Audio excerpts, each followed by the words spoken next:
Hey, what's up, everybody? It's good to see you. Hi! Everybody hanging out and waiting for us. Thank you for doing so. It was a joy to always have you guys here. What's up? We'll start seeing, yes, gotcha, I'm here. Welcome, welcome. Alright, so you'll be noticing today that on my right is a different looking Mr. DePlotter. This is Mr. Bob Roberts. He is our lead designer. Is that really the best way to describe you? I am currently the design director, but not that probably means much to these folks. It doesn't. It's basically the same job. I wrote down, like, remember design director, and in the moment I was like, oh.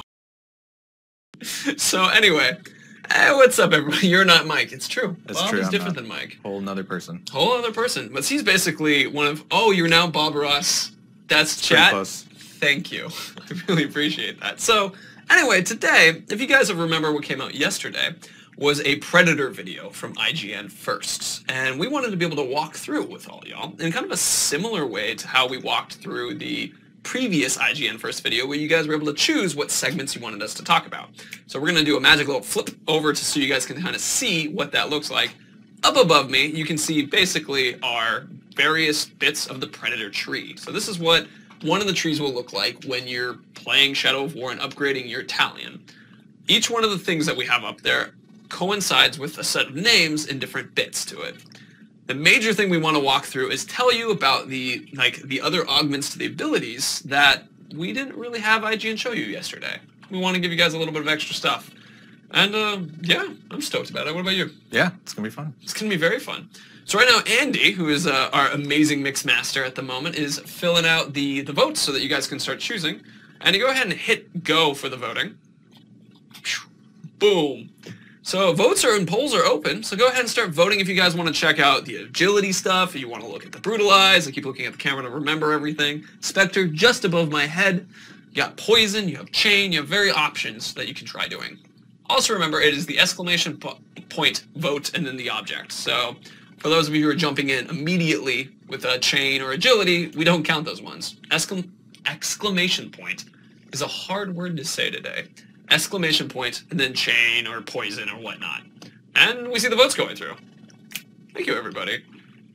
So at the moment, Spectre is currently the top vote. I love how you guys always have invalid vote mixed in there. It will count votes that aren't like vote something. Or if someone says vote tacos, which we see vote tacos from Lego Warrior right now, vote tacos is counted. It just doesn't turn into anything specifically. So yeah.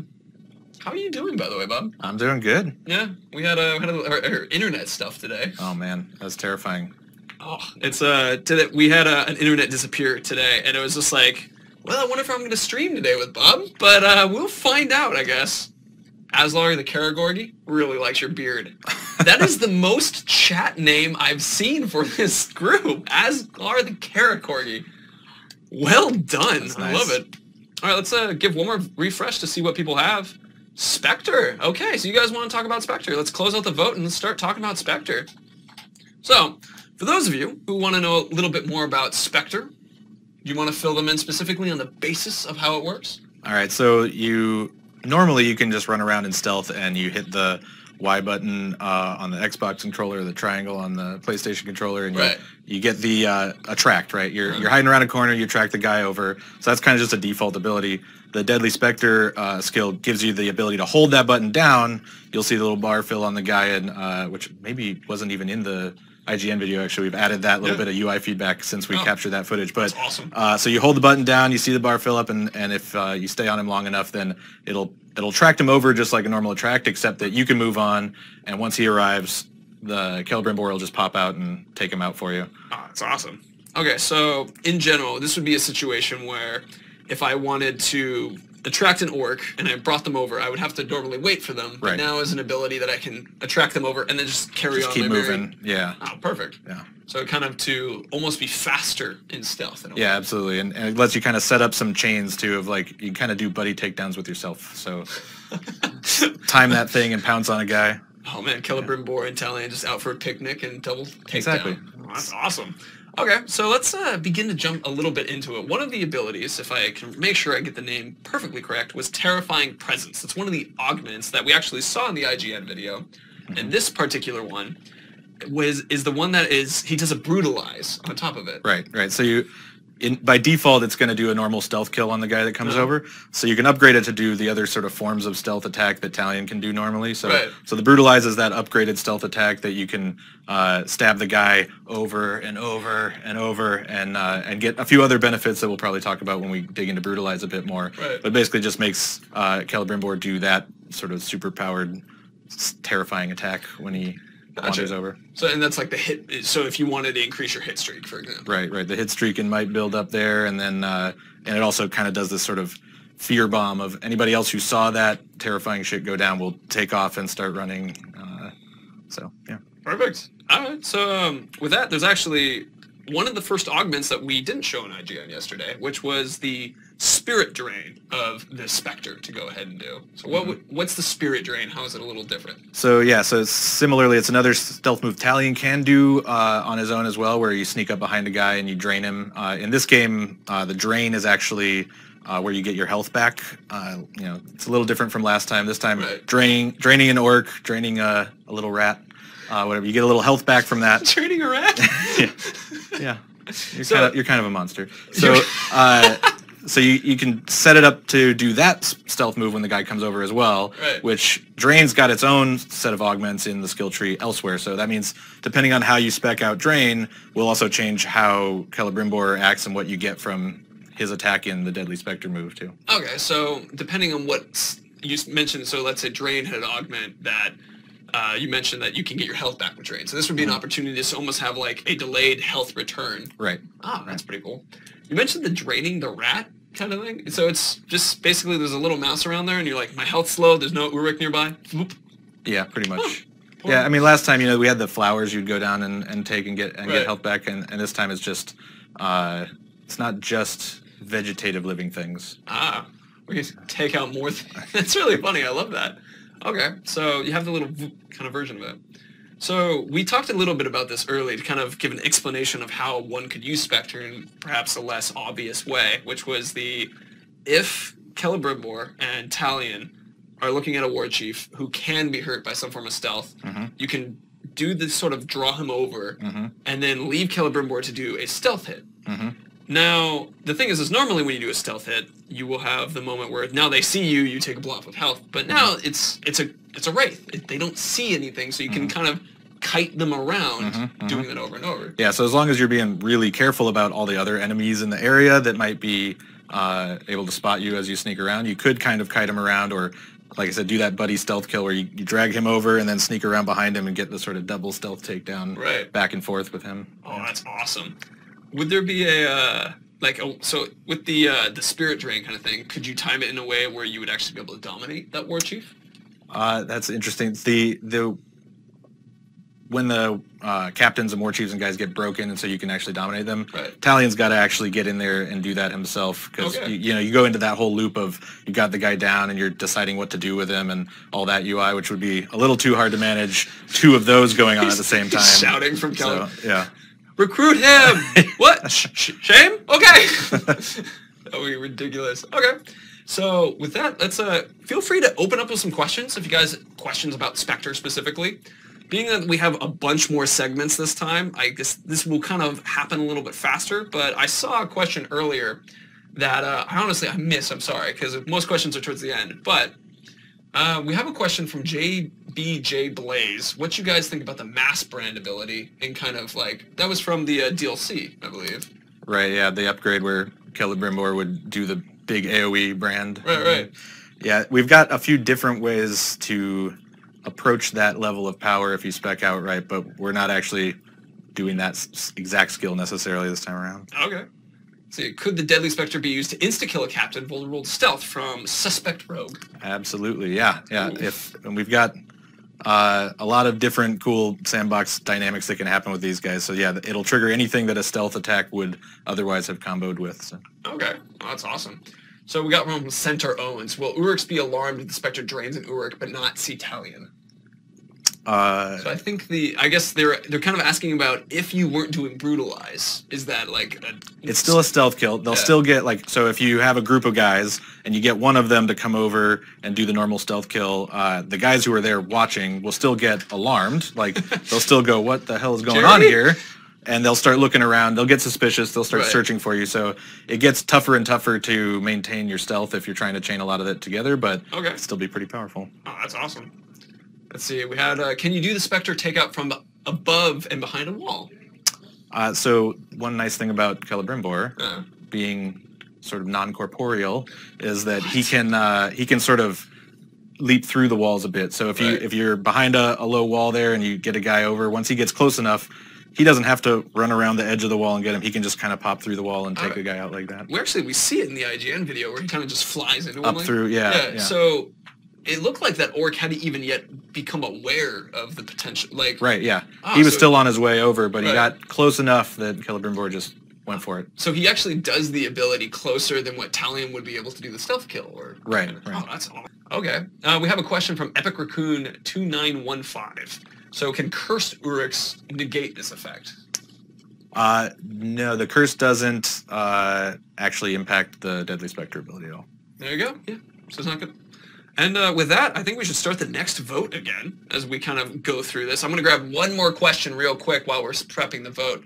Can you chain strike the Deadly Spectre? Question from GK520. Can you chain the Deadly Spectre? Right, so like chain strike it. So I guess, yeah, can you chain it?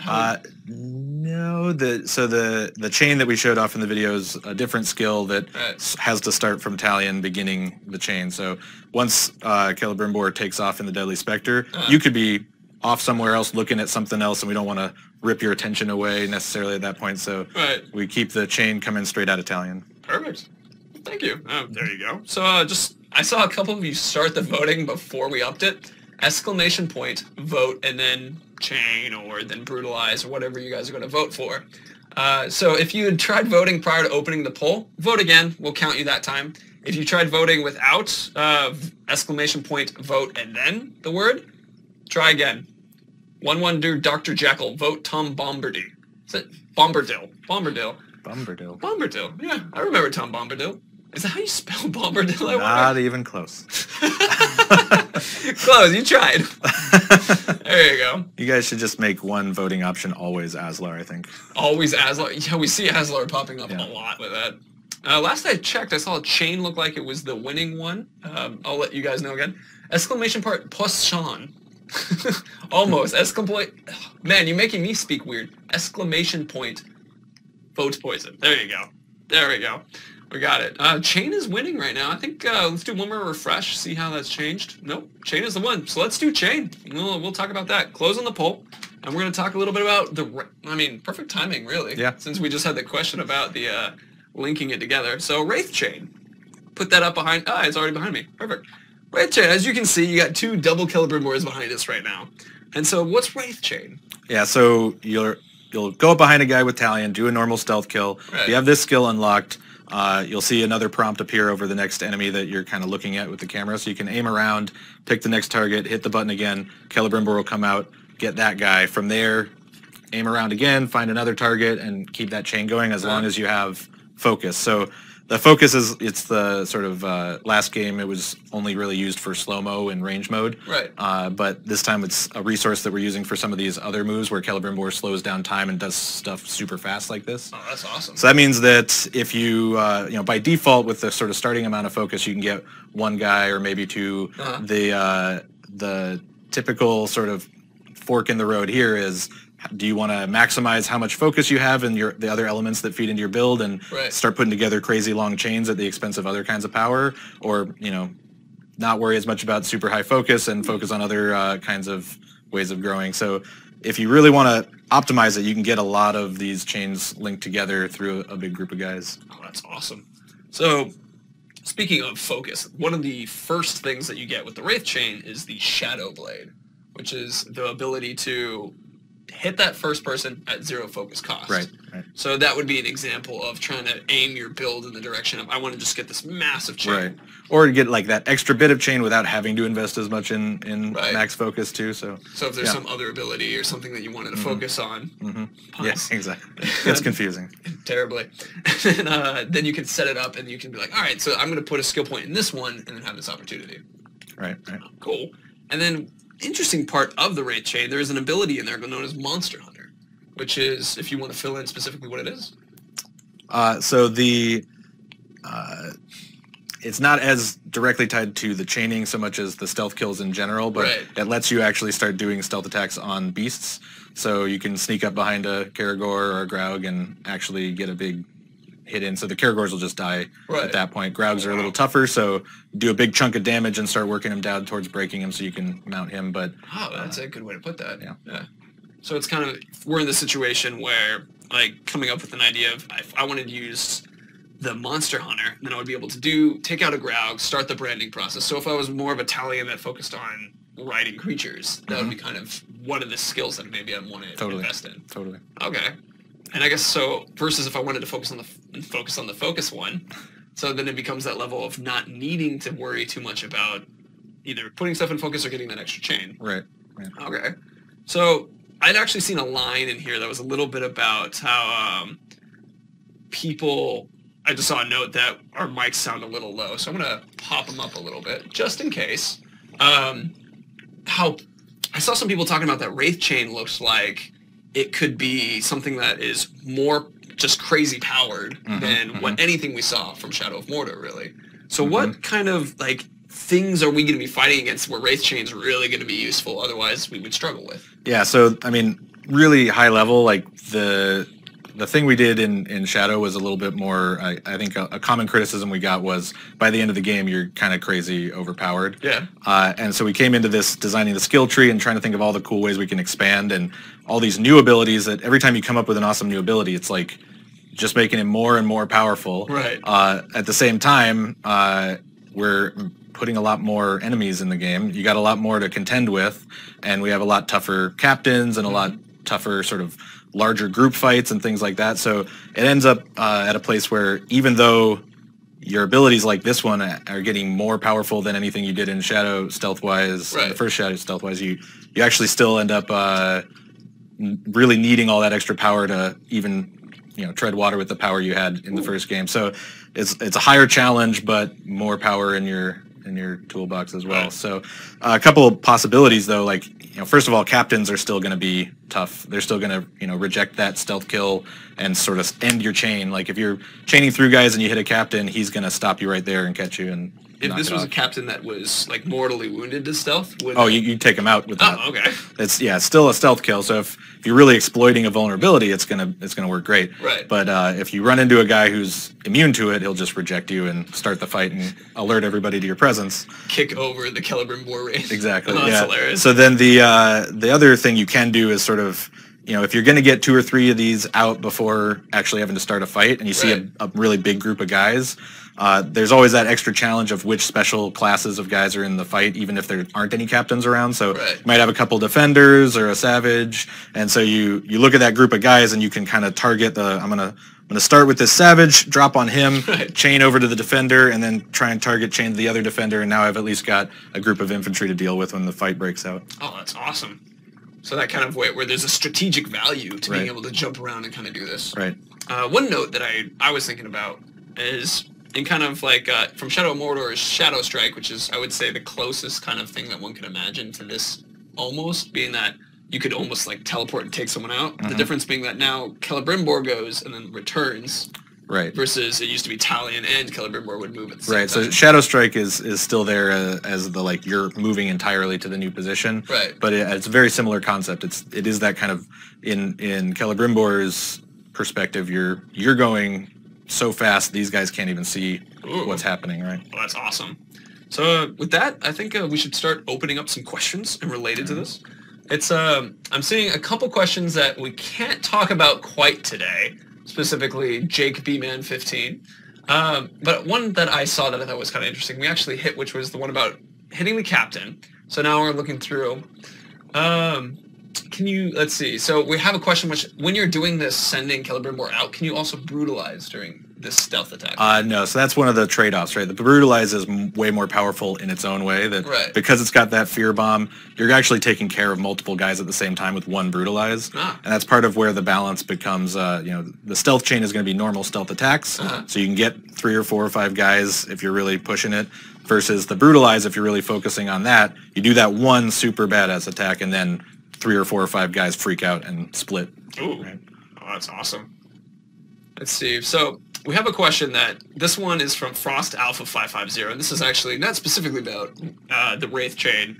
It's kind of about the idea of can you get every skill in every skill tree at once, and this is something that we're going to be sort of talking about today, kinda. Right. So the way it works is the big sort of parent skills along the way, those are all additive. You can get all of those all at the same time. Right. The little like child skills, the upgrades that are associated with each of those parents, you get one of those active at a time. Right. And that's part of our sort of tools to deal with like how many new abilities we've invented for the game without letting it blow to just absurdly overpowered territory. Right. And also it's up above us. It's a fun way to kind of design a build and let people explore different optimal, combinations of skills and abilities. Right. So Talion's kind of his own little sandbox. His own little larger Nemesis sandbox. Well, it's fun. He gets to have his own sandbox now. Good for Talion. Give him little pails and so shovels. Specifically over, I love the idea of the pail.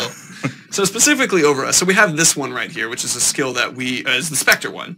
So you can see the parent skill is the larger skill. Right. And then you have that little guy up in the top right of upgrade, it. yeah. Right. And so that augment, you choose one of those per parent skill. Right. So you can unlock all of them, and then just, whenever you want to swap around, like you unlock the parent, you've got that going. You decide which child you like most to start with, but at any point you get another skill point, unlock the other upgrade, and put your point there and swap around. And just if the captain you're hunting has a vulnerability that you think is exploited better by the other skill, and open it up and swap to the other upgrade. Oh, there you go. That's awesome. Cool. I saw a question from Novicius, which is specifically about this one above my head directly. We're not talking about that one today. We kind of left it up there because we're just we're giving you information, but we're also seeding some mystery. Ooh. So let's see. Looking for other questions. I'm going to take one more question, and then we'll start up the next vote. Let's see. Is there a limit, Hammerhead 45? Is there a limit to how many people you can take out in the Wraith Chain? Yeah, so it's entirely gated by how much focus you have. So that's a stat that you can build in other ways. Right. So if you really emphasize, if you go all in on that, you can build up to a pretty decent number of chains. But by default, if you haven't put anything into that, I think right now it's tuned to you get two additional kills. Yeah. So on a personal note, how high have you managed to get the Wraith Chain to go? I think the most I've done in one go is 6. 6? Oh, okay. But we're always balancing. We'll be balancing up to the end, so you never know. We might find different gear combinations or things that we weren't expecting to see happen too. Right. Oh, I can imagine that. Let's go ahead and start that vote so people can start choosing too above us. Oh man, the mindset of doing 6 hits, because when I was doing, I would get like 3, and then I saw in the IGN video we got 4. So I was like, come on, man, what am I doing incorrectly here? But anyway, that's pretty sick. Also, with the thinking about the idea of when you're building up focus and that kind of development of like a build, that's actually something else that, depending on what people vote on, I'm hoping that we can begin to sort of talk more of the build idea. Which right now, yes, people are voting in the direction of that, which is perfect. Let me do a refresh again. So right now, poison is the most popular on the list of things that you guys are voting for. And that's actually, we have a lot to talk about with poison. So that's going to be pretty sick. Well, let's see. Vinolin, hey, can you guys make an Easter egg of Aslar destroying Destroyer of Hearts? Oh, you mean like if we're dating? I mean, I would like, I guess, that would one day be the most fantastic, where you have like a Valentine's card. It's just like, and it has a little gate on it. It's just my gate was closed, and then you open it, it's Aslar breaking through it. It's just make an Aslar Tinder account. Somebody tell marketing. Someone tell Mark. There's an Aslar like Twitter account that I've chatted to every once in a while. And see, Poison's still winning. Agility is the next one underneath it. But we got Poison, seems to be the most popular one. So yeah, let's do close the poll and let's do Poison, which is sweet, because that was the one that I have a lot to talk about. Biggest list of things on my notes, in fact. So once we got it up on, you guys remember this part in the video, right? Where you have Talion, he's pointing at the grog, and he's like, I'm going to make it poison from afar, which is something that you can actually walk up and do that, but now you have the capability to do it from afar. Exactly. Yeah. So let's talk about the first augment that exists, Bursting Toxin. Right. So this is a fun one where you poison the barrel, guys are going to come drink from it. They'll start getting poisoned. They'll start wandering around and, you know, puking and doing their poisony things, right? But then when they finally keel over and die, they actually just become little live explosives that detonate and make another cloud of poison. So it becomes this kind of spreading plague that keeps detonating all over the place and catching new guys who then wander off and detonate. And so you get some crazy chains going with that. And and obviously the poison is one of those core status effects that'll start to emerge in other places in the skill tree and other places in the gear to help combo things around. So yeah, I definitely want to be hitting that point some more. But before we jump into that one, it's Contagion is one that we've seen in the actual video, which is so instead of a guy being sick, falling down, and I remember at least in the ability, it's with the balancing how often they'll explode. So depending on that, we'll see. But in the case of Contagion, they don't explode. They walk over and they start whacking people. Yeah, they just start going crazy and causing a lot of infighting. And so you're more like immediately just taking out that core group of guys right there versus letting a slow plague spread. The slow inkling of it all. Oh, that's awesome. Okay, so if I was to like be choosing between these two, since you mentioned like just around there, if that was a situation where it's like there's a captain there and I want to just take out all his major guards that are there. Quick way, Contagion, they all start infighting. Everybody dies. He's lost health. Good way to do. So versus if there's a captain farther away, and I wanted to see if I can let's like say he needs poison to die or something. Like, the bursting toxin's more likely to get to him. Has a little more of a potential range, and it sort of depends on the layout of guys you're dealing with. And I like to imagine it was almost like orc golfing. Close enough, but not quite there. Okay, so bursting toxin is one of the new augments in it, and then this is the part that becomes very interesting. Is let's talk about proximity trigger. Right. Do you want to fill in? So the poison tendril sort of parent skill there is that ability to remotely set that trap, basically. Right. So this is the one upgrade to that skill that follows the remoteness of it versus the poisonness of it. Oh, that's a good way to put it. So in this case, that skill is if I'm not really into the poison or I'm going after guys who are all immune to poison or have hates of poison or that kind of thing, then I can focus on this thing, which instead lets me look at those like the Caragor bait, the other the cages, the other things that you would normally shoot as little combat ops throughout the game using range mode, and it basically makes them into it's an attract, same kind of deal. Like normally you can look at the wall, look at one of those things and hit that button in range mode to just cause an attract and have guys walk over to it. So it's similar to Deadly Spectre in that way, where like it overwrites that normal attract with an actual priming of the combat op, so that you end up letting the guy walk over, and then it triggers and falls on his head, or it triggers when he gets near, opens the cage, Caragor mauls him. Oh, that's awesome. So it's kind of like, so this doesn't use Elf Shot, correct? Right.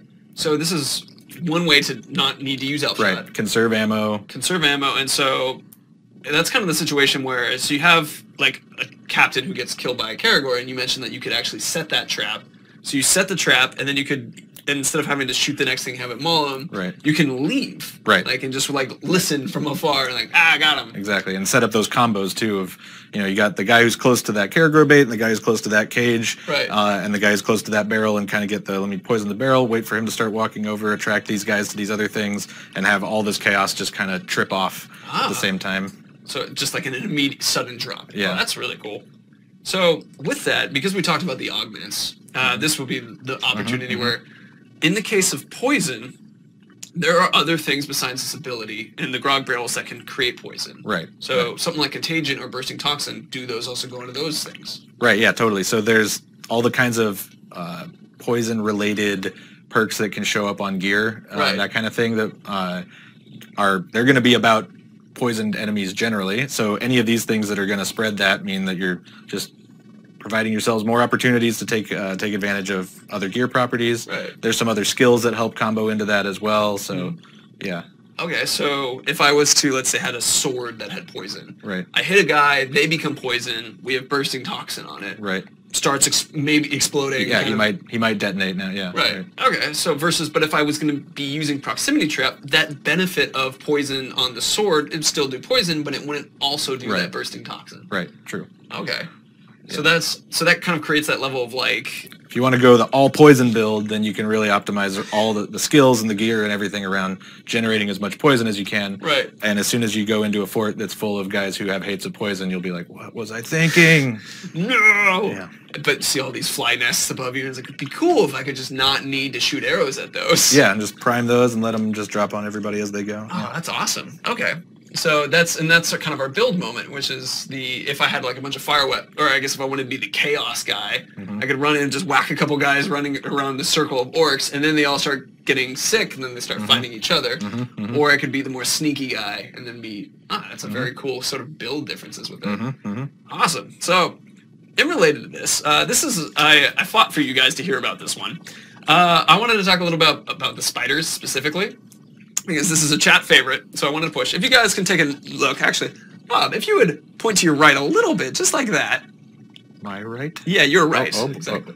That way. Yeah, there we go. So if you can, if you look right next to his knee, basically, you will see a small icon that looks like a little spider.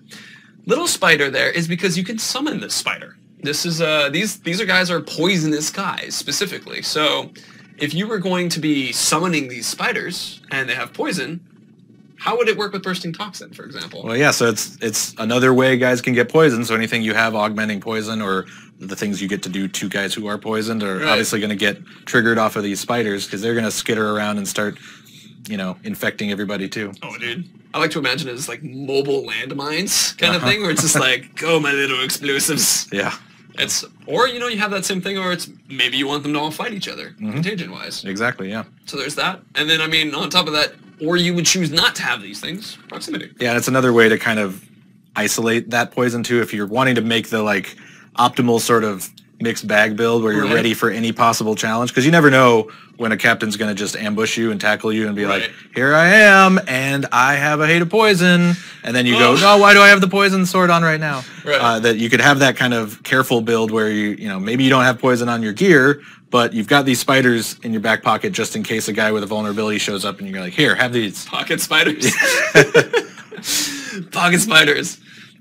That's really funny. Okay, so let's take some questions on that. You guys can ask questions about the poison tendril, the exploding with the poison, the fighting contagion, proximity traps, or spiders, I guess, kind of thing. That was a lot on that one. Yeah. Yeah, so feel free to start. Pocket spiders confirmed. Yes, Dave. I immediately thought pocket sand as a response. Let's see. Can you poison beasts from Black Gemini? Yes. In fact, poison is kind of particularly useful against beasts, so...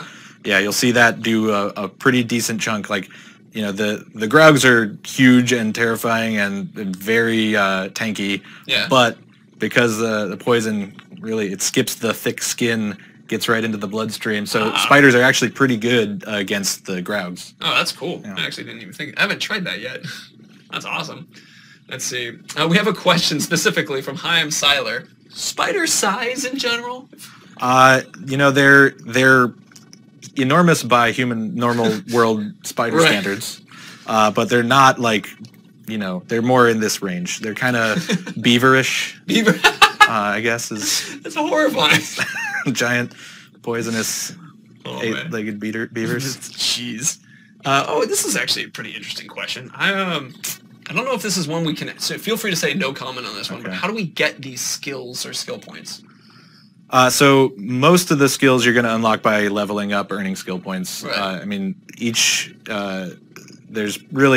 leveling up is the primary way. Every time you level up, you get a skill point, get one of these things. Okay. Some of them, though, are kind of associated with side activities, quest lines, stories with other characters. So there's some of them that are just rewards for having gone through the whole arc of an experience and hiding in the game somewhere. Well, that's awesome. Yeah, there you go. I saw Full Metal Viking made a comment that he's just like, spider beavers confirmed, build the dam. Ready to do so. So, let's see. Is there a war chief that can smell poison from Finnegar? That's an interesting question. Smelling poison. Well, there's guys that can smell you. So that's also terrifying sounding. Yeah. That in Shadow of Mordor, wasn't it?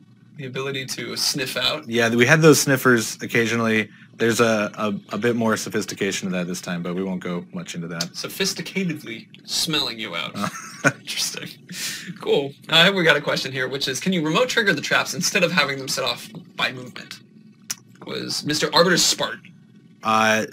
There's no, like, prime them, go somewhere else, and then push to the detonator or something. Right. It's not C4. Yeah, the remote triggering is really just that you shoot them. Okay. So it's kind of the default interaction with them that the proximity is a potential upgrade of. So if you want to remote detonate it, you're shooting it. Yeah, just don't prox mine it, and instead just wait till the guy's underneath it and trigger it. Yeah. There you go. Okay. Let's see. If Uruk survives poisoning and comes back, will he be diseased? Skaven scum, and question kind of related to the Nemesis system. We can avoid that one. It just isn't interesting. I mean, it's a very natural assumption. It's a natural assumption, so I guess it's the way we would respond. Kind of, yeah, the orc enemies, the captains, they're kind of an important part of the Nemesis system. Right. So, you know. Cool. I like the answer. It's a good one. This is a fun one from Gabriel01. Will Uruks be using spiders? That is also, I mean, really the same answer. Like, spiders are cool. Yeah. Orcs are kind of important. We're trying to mix and match everything we can in a crazy dynamic sandbox to make fun stories happen. So, you know. Cool. That's anything's possible. Sweet. Let's take one more question. And actually, you see people, Mr. Matthew T. Allen, I wonder who that could be, chanting your name. Quite a one-of-a-kind person. And get back to work. Anyway, so we'll take a final question, and then we'll start the next vote. Let's see. Final question. I think I liked the, can poison work on dragons or drakes? So they similarly, I mean, all the beasts are kind of in that same family of, like, the poison is a reasonable way to try and hit them. They're obviously not as susceptible to spiders, being that they're flying. Spider catapults, maybe. But if you get some poison action going on your bow, that might be a good combo. That would be a good way to do. Cool. I love that idea of just like Talion with a slingshot. Ah! Yeah. I don't know. Let's head up the next vote. Get that one going. We have the last two, which is Brutalize and Agility, I believe, is what it looks like. Yeah. So throw Pocket Spider at the Drake. Dave, I agree. It's a perfect strategy. From Trazzy Devil, massive Devil Bomb. I like it. All right. Now we have the votes coming in, so I can't see any more questions anymore. Oh, God. So spiders, anyway. I love the fact that you guys have fallen in love with the spiders, because that's not exactly something I would have predicted. But it's like, sure, if you guys like spiders, let's chat about them. Have you done any, like, cool spider experiences yet in Shadow of War? I mean, yes. Yes? Ooh. But you know. Okay. Secrets. No war stories yet. Every day, it's the build's getting cooler and cooler, and these things are happening that I can't wait to get enough of this stuff out there that I can freely just, talk about all the weird stuff that happens in our mission review meetings and stuff. Oh, man. Yeah. That'll absolutely be nice. It's gonna, I mean, we have those opportunities where we're playing the game, and you're like, this is such a cool story. I can't share it because there's like one or two things happening, and you're like, That's it's because so many of the elements are dynamic and they're interacting in all these weird ways. So stories aren't typically, the best stories aren't one cool thing happened. It's like a bunch of weird dynamics hit each other in the right way, which means that there's a higher chance that any one of those is something that we're not allowed to talk about yet. Yeah. Let's see. Matthew loves your beard. Thanks, Matt. So anyway. Looks like Agility is the vote of the time, so let's close the poll. Let's talk about Elven Agility specifically. Right. Yeah, so this is actually kind of, you'll recognize this one. We have the spiders on this one as well. But this specifically, the one that we're watching, is the, make sure I get it perfectly right this time, Spectral Dash. There we go. Okay, so first of all, the base Elven Agility skill, last time we had that kind of, you hop over, do a little vault over a rock or a pot or a barrel or something, and you get the burst on the other side if you hit the A button at the right time. So baseline Elven Agility we've also extended to climbing, and so you see that happening in the video a little bit too, I think. But tap it as you're climbing, and you can really shoot up buildings, and climbing just becomes so much faster and more fluid, and kind of vault over the top and surprise some guys on the other side. That's awesome. So that's the kind of core skill, and then you got the upgrades of. So there's a Spectral Dash, which is holding the stealth button. You're still sneaking around, but you can do that quick Wraith flash up, blink up to right behind a guy and get a stealth kill in. So There's a few different ways you typically will pull that off. There's, you know, a group of guys who are going to spot you with the target you're actually after, that guy who's vulnerable to stealth or whatever. Right. And you don't want to get spotted on your way, so you get up close enough to dash forward and get him before they all notice and alert him. Oh, gotcha. Or there's the kind of, I'm trying to just sneak through an area. There's a big gap in the walls where I know guys will see me, but I can now just dash past that gap and skip the visibility there. Right. So there's some different ways to use that. The other kind of more tricky, little bit more advanced maneuver with that is the fact that, you know, in combat, you can still pull it off while you're in combat if you go into crouch and tap A, right? Right. So in combat, normally if you're tapping A, you're going to like vault over guys who are in the way and dodge roll around, and there's different properties that go into that. You can keep this one on, use it at the right times if you get really good at kind of toggling that crouch, and use this to sort of get out of dodge without actually necessarily triggering the jump over. Especially useful when there's a guy who won't let you jump over, who will catch you and have that kind of rejection moment. Oh, so like the vault breakers from Shadow of Mordor. Exactly. So it's, you try to do that, and that doesn't work. So if that guy's pinning you in the corner and you can't get over him, then you can potentially crouch and Spectral Dash past him. Ooh, that's awesome. Yeah.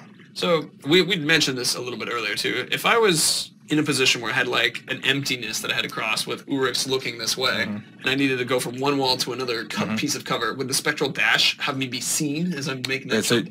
They don't see anything that happens. You basically, as far as they're concerned, you disappeared.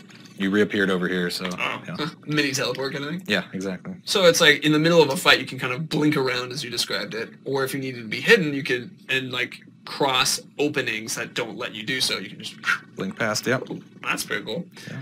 Well, so that's one of the augments, and that's one what we saw in the actual video. One of the other ones, and this one I think is pretty interesting, because this is the one I prefer to play with. Okay. Silent Runner. Right, so that's a little more straightforward. You don't have to do any additional button presses, so it make, you know, a little less complexity on the controller, but more just broad utility of, that's just sprint around, don't worry about stealth, and people won't be hearing you. So normally if you're running past guys behind them, you got to be in stealth, or they can hear those footsteps and they'll turn around and spot you. Right. So this kind of lets you just ignore that, just keep sprinting, and they won't hear you even if you run kind of right behind them. So. Oh, that's awesome. I kind of like to imagine this idea as like the long distance sneak kind of thing, where if like you were setting up proximity traps all around using our proximity ability, then you would want to have something that allowed you to run quietly and quickly rather than having to do this sort of like shorter range but blinking style ability. Right. Oh, that's fun. Oh, and the other thing is the Spectral Dash, since it's one of those Celebrimbor super slow-mo moves from the Orc's perspective, that means it's also costing a little bit of focus. So it's another way to manage the focus meter. If you get too many things consuming focus, you'll start to find yourself out of it. Like if you're Spectral Dashing a ton, and then you try and get into a stealth chain, you'll only be able to do one, or maybe you don't have enough to even do one because you just spent it all on those dashes. You dash up to some guy and you hit him and yeah, exactly. Oh man, that'd be a terrible one. So, okay. So you can dash around with that. You can do the silent running as a sort of a way to cover long distances. Now, you mentioned that you didn't need to stealth, but if you were going to run up and do a stealth hit, you'd still have to... go into that mode to get the button prompt to finish him off. Right, so you almost have to, like, you have to wait till the end to do that button press versus this... Yeah, if you want to just keep sprinting, then you just wait until the moment where you really need the stealth options to enter stealth. Yeah. Gotcha. And then so, cool. All right, so now there's a question actually from Patrick Patrol that just popped up, which was, so how often can you dash? Does it use more focus over time as you're dashing? And is there a forced time between the dashing? So there's if we're just talking about the Spectral Dash, obviously combat dodging is just what happens when you tap A. There's no cost to that inherently, unless you upgrade it in certain ways. But the Spectral Dashing does cost a little bit of focus, so the number of times you can dash, how often you can dash, it's really, again, it's the measure of, how much have you invested in pumping up your max focus. So, you can dash quite a few times before you're really depleted and you have to wait for it to recharge. Right. In terms of the time between dashes, it's pretty similar timing to a dodge roll. It's faster immediately, and then you kind of settle on the other end, and then you can keep moving. Ah, okay. So. Oh, that's awesome.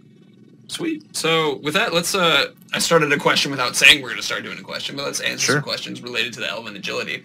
That includes the kind of as Deplotter once put it, the rhythm movement style, being able to jump over things, or the Spectral Dash, as well as the silent running. Let's see. So, and once again, I see a couple questions popping up, which is, let's focus on specifically this segment, because this is what we can kind of describe and discuss with this. Let's see. Will Elven Swiftness and Silent Runner be available on mounts? Skaven's Come. It's an interesting question. No. So while you're mounted, mounted on Graugs, they're just not that sneaky. Is it? I mean, large slippers, maybe? Ground slippers? The Caragors do have some stealth options, but no, the Celebrimbor dash, you would just dash right off him and fall in the air. So that would actually be really funny. Yeah, you don't do that on the mounts. You just got to sneak up and shoot people's necks off. Black Gemini has a question. Can you dash through obstacles? So you're not going to dash through walls or like a big physical barrier. I guess you know how you would vault over like a grog barrel or something. Can you go through that grog barrel? That's a good question, actually. There's probably some edges of that where some of those things that we normally would let you just hop over may work like that, but I'm not sure. I have to check, actually. That's actually a really interesting one. We're curious about it. Let's see. Can you give temporary Elven Swiftness to your troops? So I'm assuming you mean to like your other orcs. So is this something that's just Talion, or can he share? This is a totally Talion focused thing. Just Talion, Celebrimbor. Let's see. Looking for more questions as we go through.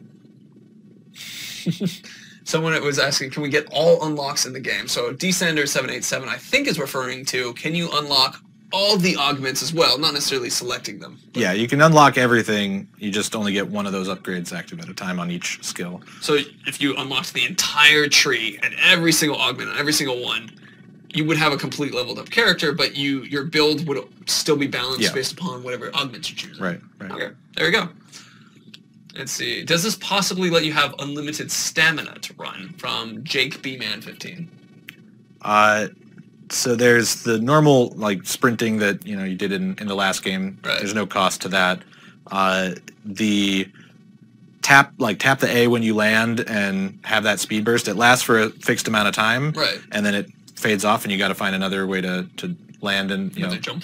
Yeah, another jump to land and get another speed burst. But those moves don't cost any focus. Those are just timing your movement. Right. We have added as kind of a baseline movement thing to the game the ability to spend a little focus, click the stick, and get a little speed burst. Very much like the timed landing thing that does cost focus. But the Elven Agility is kind of, if you're good about it, you never really even need to use that mode, because you can find things to vault and hurdle and land and keep your chains going all the time. Right. Oh, okay. So it's that level of if I'm in a perfectly flat land, I can still have my boosts if needed, and if I'm in an environment where there's plenty of things to hop over, I can then use that. Cool. Legit. All right. Let's see if let's take one more question, and we'll take from what looks like Jewis 3003. Hard to say your name, love. It's how often can you change the skill upgrade? And let's start the next votes too after the.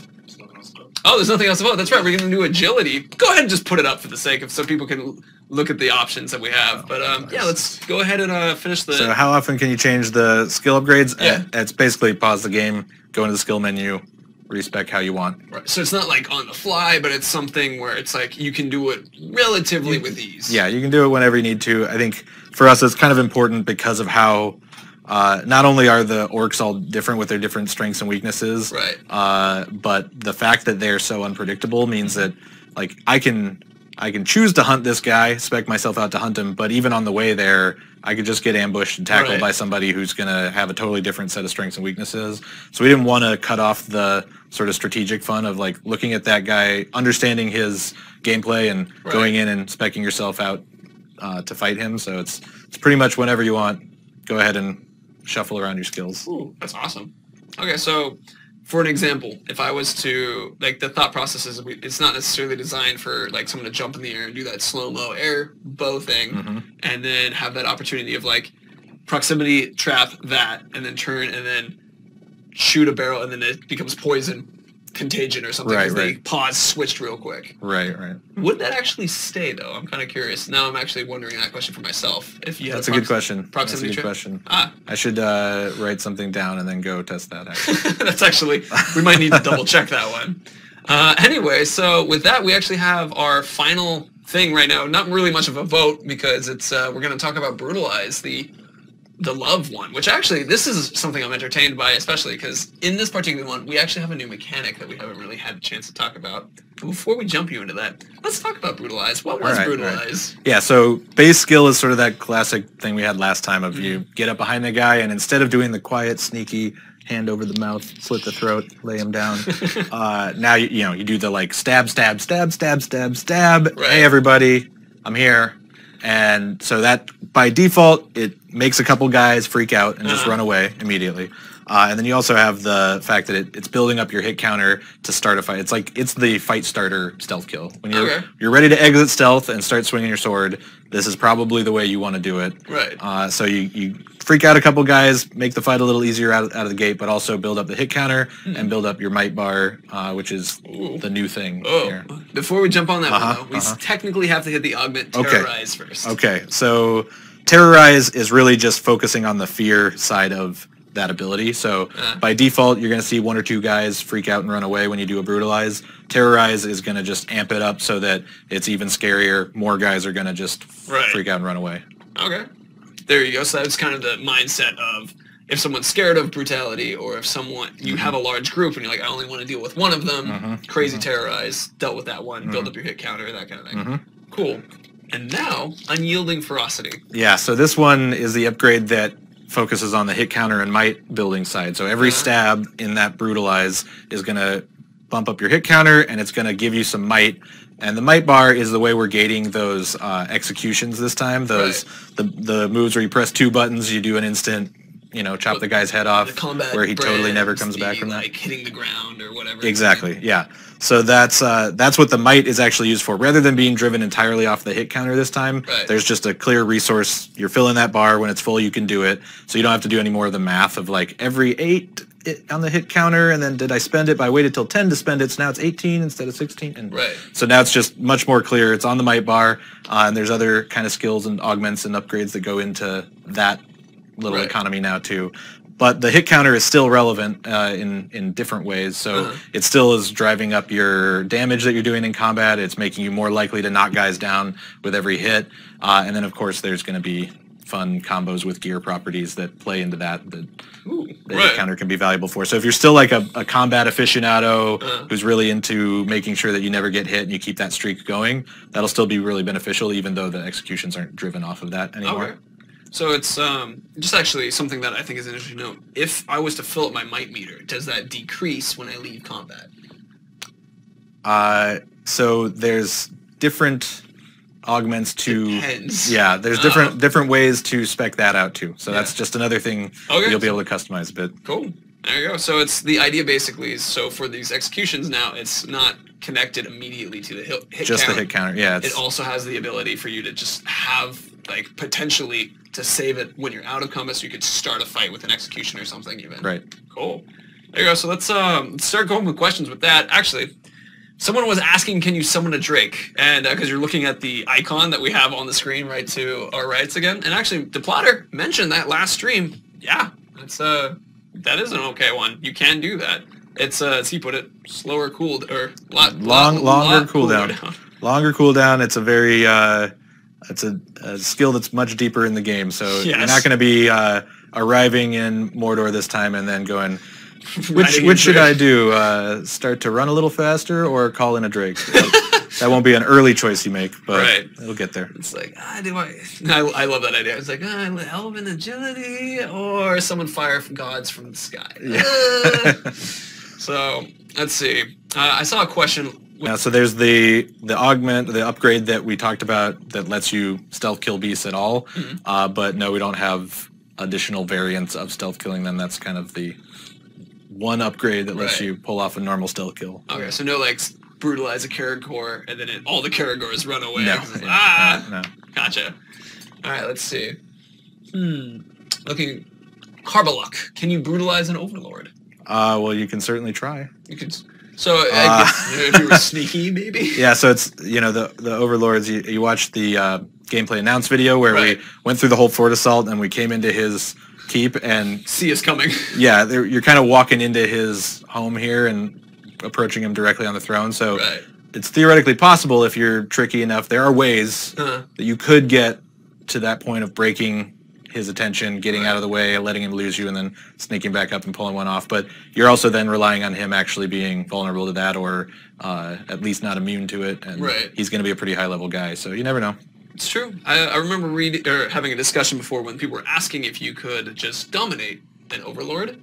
So potentially, if you dominated an Overlord, because as long as you're high enough level, you can. Right. If you did that, then you put him out in the world, and then you snuck up and brutalized. Easily. There you go. Totally. But in the actual Overlord fight... I mean, to put it another way, Overlords are just really powerful captains. Right. And the hierarchy can shift. So, you know, a guy who was once an Overlord can definitely be another captain or a war chief out in the world somewhere. So there you go. Cool. Let's see. So I've seen more questions from people, which are once again off subject, and we're going to stick to this subject a little bit. Then we'll break it up in kind of the open one. Specifically, I saw a question from Z Money. Just wait, no, out of question, out of segment. Those words again, mixing up my words kind of situation. Let's see. Can you scare Overlords with Terrify? Gotcha. 12. So the captains will be a lot less likely to just freak out and run if you stab another orc. They have a little bit higher base morale. Right. But really it's about the stealth vulnerability there. The captains are gonna keep it together in a fight like that. His buddies, his gang. All right. Okay. There you go. Let's see. I'm going to do one more specific question to this segment, and then let's break it out a little bit, and then we'll do a couple of those questions and then announcements, and that's pretty much kind of heading towards the end of the stream. So I see one, which is when we brutalize, can we also Wraith brutalize? So I guess that one's a bit of a... It depends on what move combo. Right, so the Deadly Spectre can be upgraded to do a brutalize when the guy comes near it. That's one of the possible upgrades to set on that. But the chain, once you're getting into the multiple chains and the Celebrimbor is coming out and hitting more guys, that one's going to always be a normal stealth kill. Yeah, there you go. Then I saw one from, I guess M. Cower looked like what it was, but can you brutalize an Olag High? That is also a good question. So the Olags are stronger, tougher.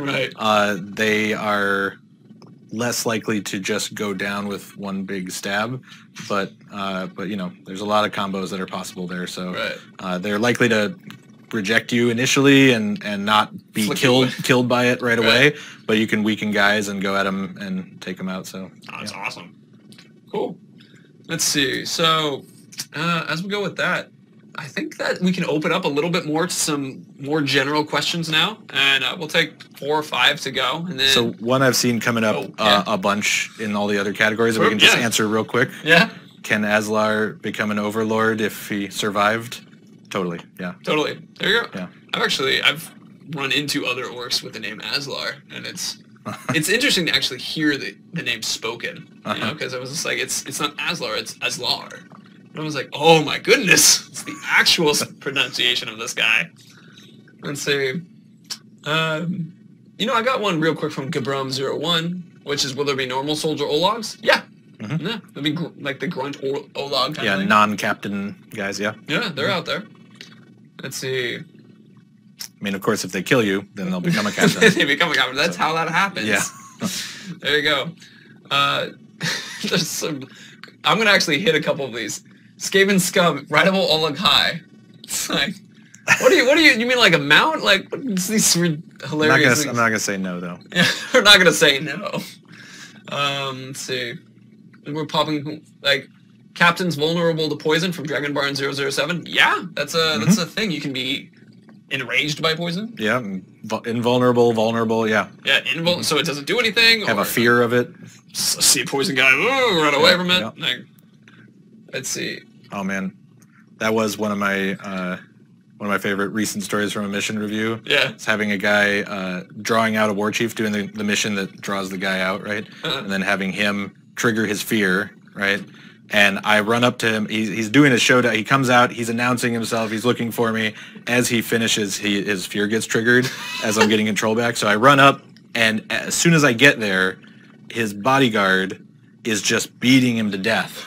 And I'm like, what's going on here? It zooms in. The war chief is killed by the faithful. Like, the faithful bodyguard just murdered his boss.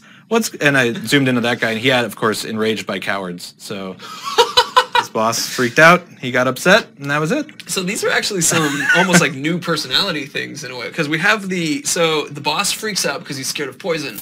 He had a faithful guard who gets enraged by cowards, and so his response to seeing this coward next to him was to take him out. That's it. I'm not following this guy anymore. Boom. Wow. Like, how is that for hilarious? Kind of. We got some people who are just like, wow, that's ridiculous.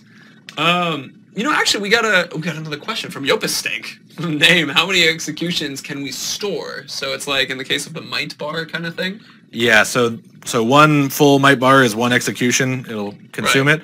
There are upgrades in another skill tree area that we haven't gone into detail on that will augment and change the nature of that interaction. So we'll probably talk more about that at some point. It's awesome. There you go. Let's see. So I've actually, Sergeant Ryder, I believe you've actually asked this question before because I've answered it a couple times on stream, but I want to make sure you guys understand. Will your Uruks acknowledge your friendship to them? Yeah, they can absolutely be like, you're my friend or connected to me. Yeah. So, they can do all kinds of nice things for you. Yeah. I mean, actually, if we take a reference to Thrak, you know, it's just like, I once fought for you. He's referencing he was once a friend. Right. Now he's a bit of a dick, but yeah. a little bit. But later in that gameplay announce, you also see your buddy, you know, helping out, taking that shot where you're about to die, but he shows up and is like, hey, I'm not going to let you go down like that. That's a nice moment of friendship. Totally. That's a fantastic bit.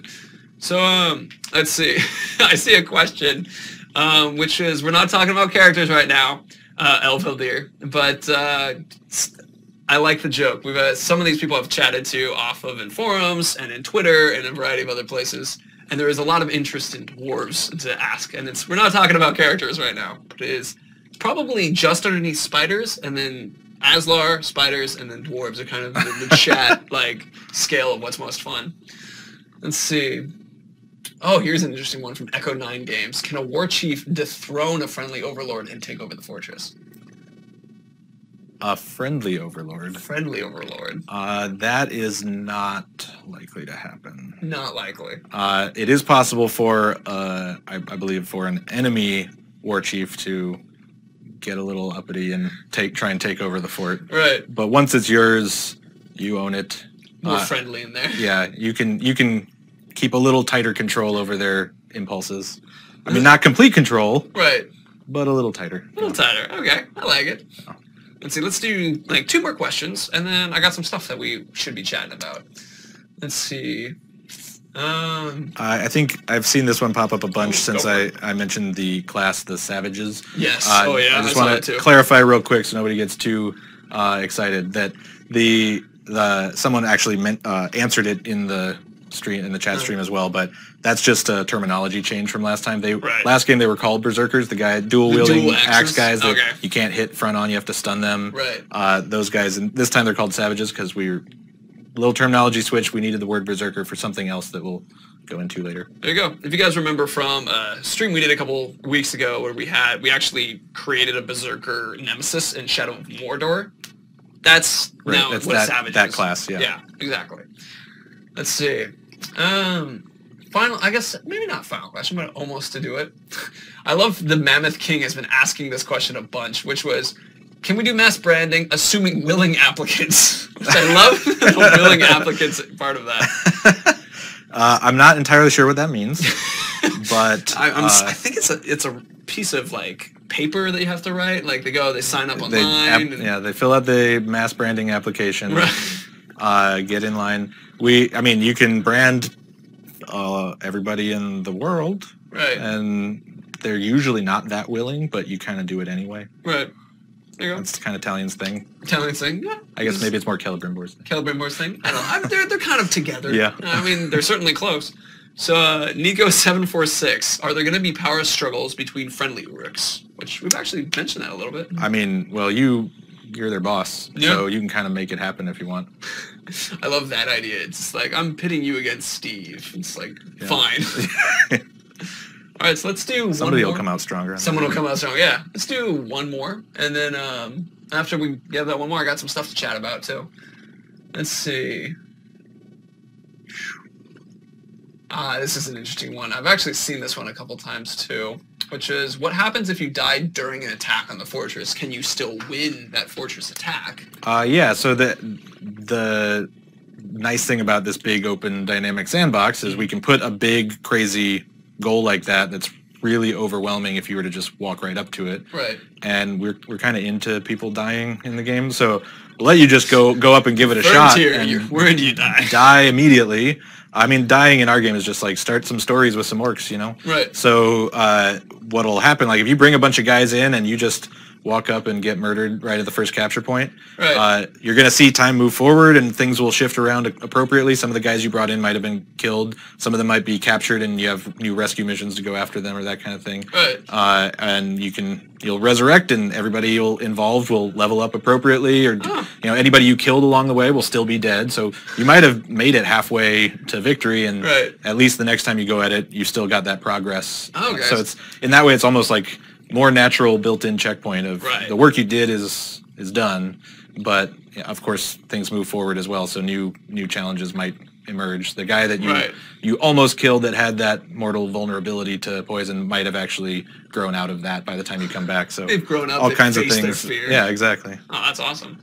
Okay, so you can actually lose part of it, but it's not like a reset. It's that it remembers everything that happened during that time. So it's almost like a strategic retreat. Like, we've taken out this much, now let's back off, wait for the respawn of Talion, and then come back again. That's cool. So with that, those are our questions that we have for today to finish up. I had two things I wanted to jump onto specifically. One was that I had a question in the forums and on Twitter specifically was, are we going to be collecting fan art and sharing it around? And the answer is yes, we will. There will be a specific stream for that, or a specific area in the forums or something where we're going to just gather it. So specifically to Reaper, thank you for submitting some. I actually shared it with the team. That was he drew us a metal album cover, like music metal album cover, and it was just like he had all the songs in there, and it was just like, this is perfect. We got it. And but that's something where we'll share in like forums or on a different stream. And those things are also just make everybody's day here too. Oh God, yeah. Pass it around and people love that stuff around the office. So yes, absolutely. And so there was that. And then the final one is actually, let's talking more about the community stuff. If you guys remember that we have forums, there was a question that said like, are you guys checking out the forums? I'm totally hanging out in the forums from community.wbgames.com. That's where we have forums. I hang out there and I write in there. I mean, I'm not going to be answering every single thing in kind of that style, but we're there. So if you want to chat with me, if you want to chat with Andy, it's like, please jump in there, have conversations with us. I'm also checking out online at the subreddit for Shadow of Mordor as well as Shadow of War. And we read Twitter stuff. So we're in all these lovely places. Come and hang out. Always a joy to see you do that. And final one is people were asking about a Discord. It's getting pretty close to being complete. Not 100% that it's going to happen, but we made a bunch of progress with it. So anyway, that's pretty much. Do you have anything you want to finish with? No? We're good. No, we're good. It was lovely to see everybody today. So have a wonderful weekend. It was a joy. We'll see you again next week at Friday, 2 p.m. And with that, y'all are wonderful. Check out the IGN stuff that went live today, actually. The Drake one. Yeah, that just went live. Yeah. Check that one out, too. Definitely, probably, maybe talking about it next week. And with that, see you later, good people. Bye.